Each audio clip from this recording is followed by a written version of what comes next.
Kathy. Welcome to the Colorful Homeschooler Podcast, where we parlay on productivity, personality, passions, education, and theory. I'm a lover of Jesus, a wife of 20 years, and a homeschool mama of 4 special needs boys who keep me constantly active. I'm so glad you're here to join me. Pull up a chair. There's space for you at this table. Welcome back, everyone. Sorry that I was gone last week. Hope you missed me. I miss speaking with you. I've been posting a bunch of encouraging homeschool content to Instagram, as well as some content about the bounty of spring and recipes for some easily foraged foods. I've been running a taste test of mushroom-filled foods, coffees, supplements, and I've got some bars coming up soon. Hope you join me over there. Follow me. I was recently reading an article on some interesting celestial events in April. I read about the pink moon of this month, and it mentioned the phenomenon of earth shine. So this made me pause. The moon, as we all know, doesn't produce any of its own light. It reflects light. So what are you reflecting? With this world trying to pull you away every day, trying to steal your gaze, trying to make you feel like what you are doing, what the Lord called you to do, is unimportant because it doesn't serve self. With all of that, what do you take in and give back? What are you reflecting? So the moon goes through a cycle of 29.5 days, waxing and waning from new moon to full and then back again. During this time, the moon can get in the way of the sun, allowing us to only see the part of the moon that can gather rays at that time. The moon reflects the sun. This is what we see. There are 8 definable stages throughout this lunar cycle. The new moon is fully dark, emptiness, no reflection. That's because the moon is positioned directly between the earth and the sun. It doesn't reflect toward us because its back is reflecting the sun's light. As the lit portion grows, it is waxing toward a full moon. Gibbous means the larger portion of the moon is lit. Crescent means the lesser portion. So the moon cycles its way from new to waxing crescent, then quarter, waxing gibbous, then full, and then it wanes. Waning means it's working its way from full to new. So you may think of this as the lit portion now getting smaller. So from full to waning gibbous, second quarter, waning crescent, then new once again. Okay, astronomy lesson over. Well, mostly. If we are the moon, unable to create our own light, we have to reflect. But this world wants to tell you that you can create your own light. You can do it on your own. You don't need the Lord. You don't need anything. You are enough. But the thing is, we aren't. This world is too heavy, too big, with too many things in it that we were never meant to carry in the original design. We don't create our own light. We create nothing without the Lord intending for us to create it. So how about, you may ask, those uber wealthy people who definitely don't act like they know the Lord and yet seem to have created their own light? Authors, musicians. How about homeschoolers? Maybe one down the block who embarks on the homeschooling journey for academic reasons or because their child is a sport phenom and they're super successful at it, but they're self-proclaimed agnostics.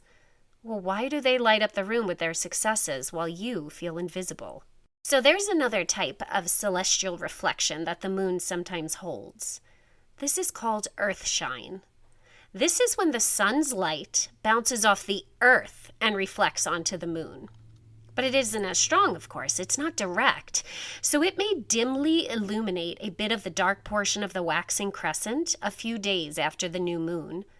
But it looks like a ghostly outline of itself. It isn't the bright, vivacious thing that the moon is when reflecting the sun. It's a pale ember in the dark portion, barely viewable. So stay with me here. If we are the moon and we need God's light to shine and reflect and make a difference or fulfill our purpose, again, why do some others seem to shine so brightly when they aren't following God, definitely aren't reflecting His light? Think of it as earthshine, my friends. They are merely reflecting back to the earth what the earth can give them. adulation, perhaps, but it isn't true light. And it fades just as quickly as it came. It isn't lasting. It doesn't give guidance to those stumbling about on a dark night. It doesn't pull the tides or the blood cycle within you. It has no power, no effect on the world around it. Earth shine shines in a ghostly way, but gives no real light. It's a three-way trip. Sunlight travels from the sun to the earth, then reflects back up to the moon, and then back to our eyes. Okay, so what, you might say at this point? What does this mean for the practical day-to-day of a homeschool mother of special needs boys who are all in really difficult stages? Well, what it boils down to for me, I think, is the original question that I greeted you with. What are you reflecting? Are you reflecting the sunlight in our metaphor, the light of Christ? Are you facing him with all that is in you, checking in throughout the dark night, turning your face upon him so you can soak up his light and reflect it back in those moments when you are not enough? Again, or are you reflecting earthshine? Are you letting the light take the long path so that your light is only a ghostly reminiscence of what it could be? Are you letting go of your quiet times, losing strength in your prayer life? Do you feel abandoned or, as I said before, invisible? How much are you looking at God? Or are you busy looking at yourself, at the world, and reflecting back only what you get from that? My friends, these questions called me to the carpet also. You see, when times are hardest, we can sometimes fold in on ourselves. We can find our apogee, or aphelion, the point in the moon's orbit where it is furthest away from the earth. Small, dark, distant from what truly aids us, heading towards being fully dark. But what if instead, during those times, we turn our faces to Christ? We allow ourselves to recognize our perigee or perihelion, the point within the lunar cycle where the moon is closest to the earth.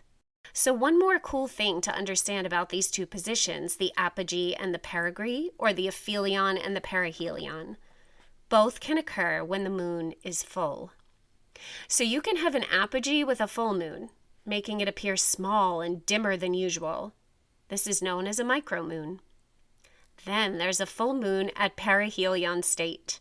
So guess what they call this perigreed moon? The supermoon, because it appears larger and brighter than the regular full moon.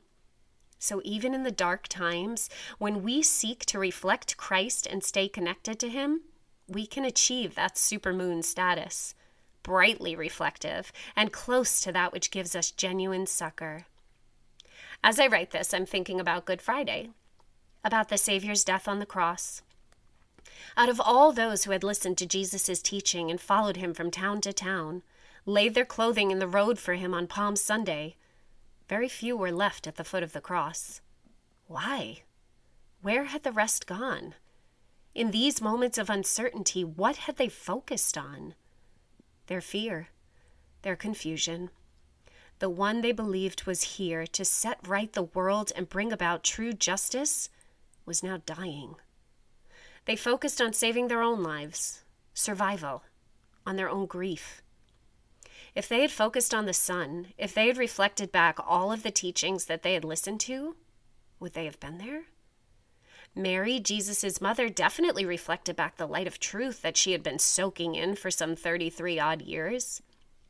John, who most often is spoken of or pictured sitting at Jesus' feet, was inhaling Jesus for the past 3 years, truly checking in with him and desiring to be close to him consistently. So the fear didn't take over. The uncertainty and grief didn't rule that day. They stayed with the Savior, despite the very real possibility that they could lose their lives for being a part of his circle.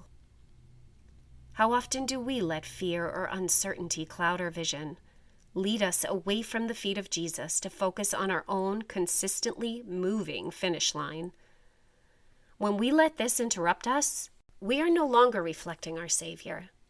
We are victims of earthshine, showing dull light to others, unable to lead anyone home. We must stay focused on He who gives us our purpose. I want to touch on one more astronomical nomenclature, the names of the moons throughout the year. I feel calling this out brings this message, this idea to a close. So now I'll just list them, but stay with me. January's moon is the wolf moon. It was so named after the howling lament for the scarcity of food by the predator, the wolf. February is the snow moon. March is in like a lion, out like a lamb moon is known as the crust moon or worm moon. April, pink moon. May is the flower moon. June, strawberry moon, and July is the thunder moon. August is the green corn moon. September, the harvest moon, and October, the hunter's moon. November, beaver moon or frost moon. And finally, December is the cold moon. So why bring these up? Because I think several of them speak of our journey as homeschool moms. When we begin, are we perhaps under the green corn moon? Our crops are young, not yet ripening.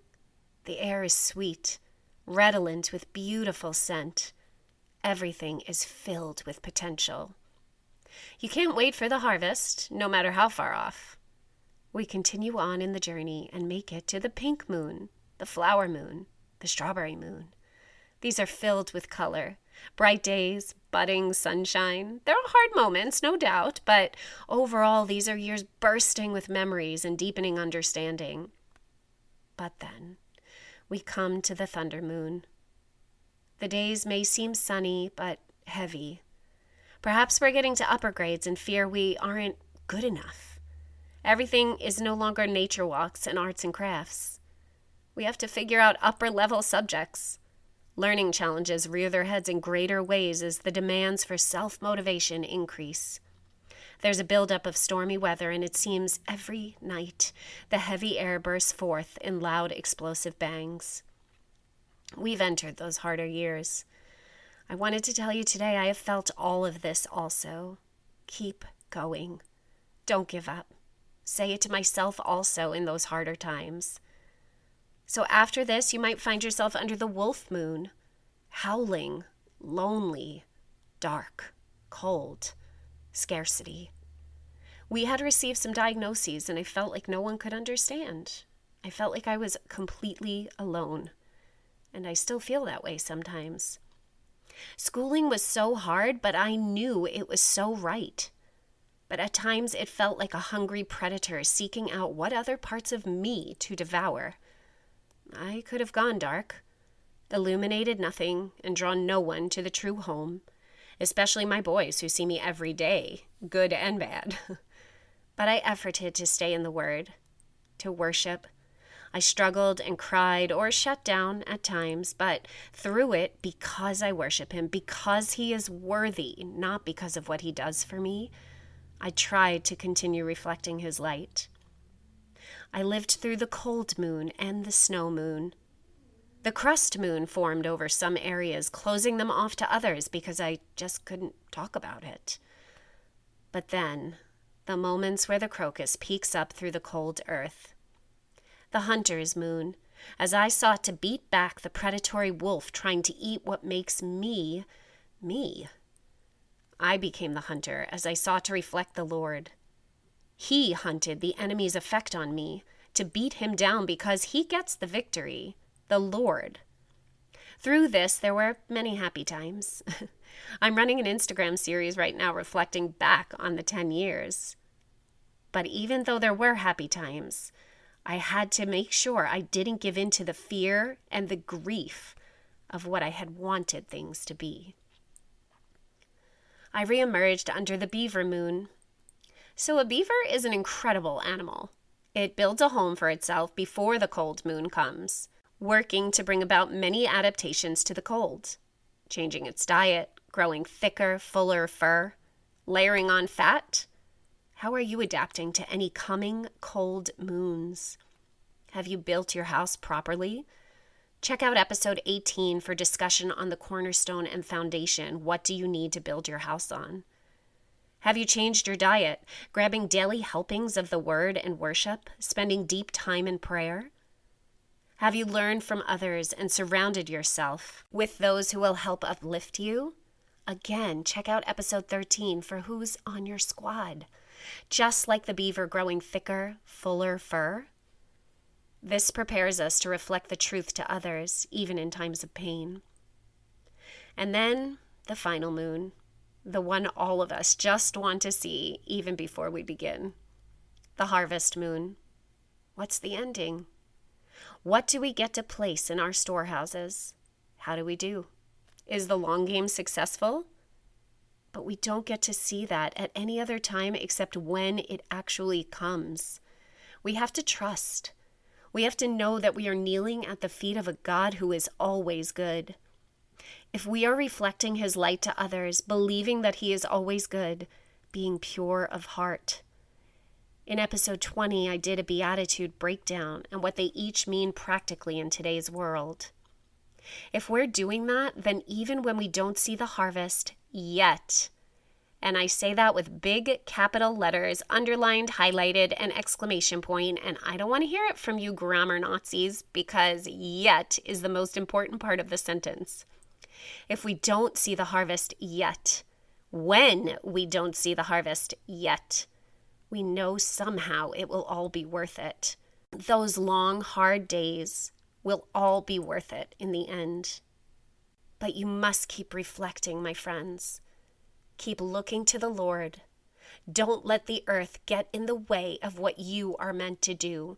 Don't let it pull you away so that you are only bearing secondhand light. Thanks so much for listening today. Hopefully this sets your sights on reflecting back the true light of the Son and Savior. You can guide people home. Who are you telling about the Lord? You can tell your neighbor about the true light. You can show your children the only way to deep purpose. Show them the lighthouse. Be the moon reflecting the sun. I have new episodes every Tuesday. Follow me on Instagram and subscribe and share the show. If you can take a moment and write me a written review on whatever platform you are listening on, it makes a tremendous difference in the algorithm. Help others to find me also. Write me anytime.